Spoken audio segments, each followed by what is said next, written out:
ঈশ্বর আমাকে সেই শক্তি দিন, যে পরিস্থিতি বা যে জিনিস আমি বদল করতে পারবো না, তাকে যেন আমি খুব সহজেই মেনে নিতে পারি। আজ গৃহকর্মী আপার ছুটি। সকালবেলা টুকটাক যা যা করণীয় আছে সব কাজগুলো সেরে সাদাকাইনে চলে গেলাম। সেখান থেকে ফিরেই পান্তা ভাত আর ডিম ভাজি দিয়ে ভাত খেলাম। গতকালকে যা রান্না করেছি তা দিয়েই আজকে চলে যাবে, তাই রান্না বান্নার তেমন কোনো ঝামেলা নেই। পান্তা ভাত যেহেতু খেয়েছি, এখন তো একটু ঘুম ঘুম লাগবেই, তাই না? যদিও সাদাকাইনে যাওয়ার আগে এক মগ কফি খেয়েছি, আবার পান্তা ভাত খেয়ে তারপরে আবার আরেক মগ কফি নিয়ে বই পড়তে বসলাম। খালি পেটে সবসময়ের জন্য যে পানীয়টা পান করি সেটাও করেছি, কিন্তু ভিডিও ক্লিপ নিতে ভুলে গিয়েছিলাম। যাই হোক, দুশ্চিন্তামুক্ত জীবন গড়ার জন্য চতুর্থ নিয়ম নিয়ে তোমাদের সাথে আজকের আলোচনা।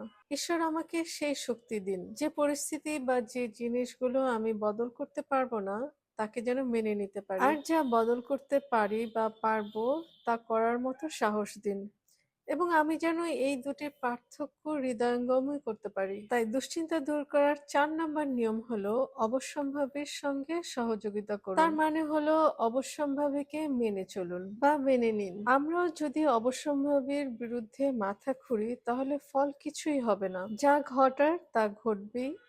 তার বিরুদ্ধে গেলে ক্ষতি আমাদের নিজেদেরই। ডেল কার্নেগি বললেন যে একবার তিনিও অবশ্যম্ভাবী কোনো এক ব্যাপার মেনে নিতে পারেননি। বোকার মতোই বিদ্রোহ করেছিলেন তিনি। তাতে করে তার রাতের ঘুম চলে যায়। শেষ পর্যন্ত ১ বছর আত্মনির্যাতনের পর ব্যাপারটা মেনে নিতেই হলো।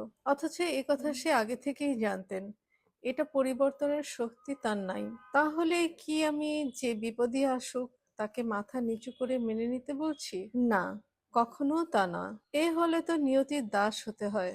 যতক্ষণ কোনো ব্যাপারে উদ্ধার পাওয়ার আশা থাকে ততক্ষণ চেষ্টা করতেই হবে। কিন্তু যদি স্পষ্ট বোঝা যায় কোনো দিকেই কোনো আশা নেই, তখন যেন কি পাবো বা না পাবো তার হিসাব মেলানোর চেষ্টা না করি।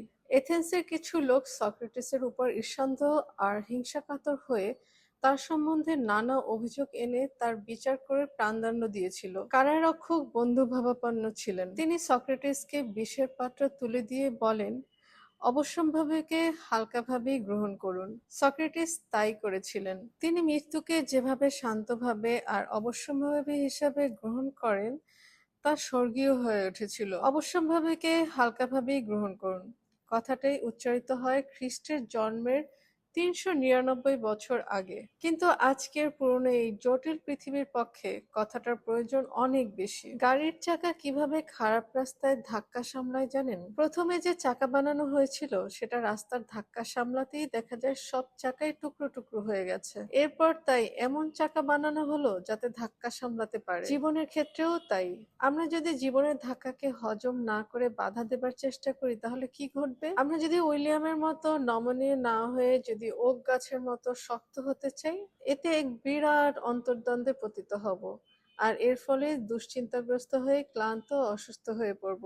আমরা যদি আরো অগ্রসর হয়ে কঠিন বাস্তবকে অগ্রাহ্য করে নিজেদের মতো মন গড়া কোনো স্বপ্নময় জগতে প্রবেশ করি, তাহলে আমরা অপ্রকৃতগ্রস্ত হয়ে যাব। তাই দুশ্চিন্তাগ্রস্ত জীবন গড়তে চতুর্থ নিয়ম হচ্ছে অবশ্যম্ভাবীকে মেনে নেওয়া। দুশ্চিন্তা দূর করার প্রথম নিয়ম হচ্ছে কাজে ব্যস্ত থাকুন। দ্বিতীয় নিয়ম হচ্ছে ছোটখাটো সব ব্যাপারে দুশ্চিন্তা না করে তা ভুলে যাওয়া উচিত। দুশ্চিন্তা দূর করার তৃতীয় নিয়ম হচ্ছে চলুন দেখি নেই যা ভয় করছি তা আদৌ ঘটতে পারে কিনা, তা গড়পড়তা কি বলে। আর চতুর্থটা তো বলেছি, অবশ্যম্ভাবীকে মেনে নিন বা মেনে চলুন। এই ছিল আজকের তথ্য।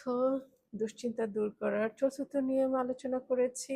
আর এরপরে শোয়েব আসলো, শোয়েবকে আমি আমসত্ত্বগুলো দিয়ে দিয়েছি ছাদে শুকা দেওয়ার জন্য। শেষ পর্যন্ত যারা এই ভিডিওটা দেখেছো তারা আমাকে অবশ্যই কমেন্ট করে জানাবে ভিডিওটি কেমন লাগলো। আর যারা খুব বেশি দুশ্চিন্তাগ্রস্ত আছে তোমাদের আশেপাশে, তাদেরকে ভিডিওটি দেখার মতো সুযোগ করে দাও।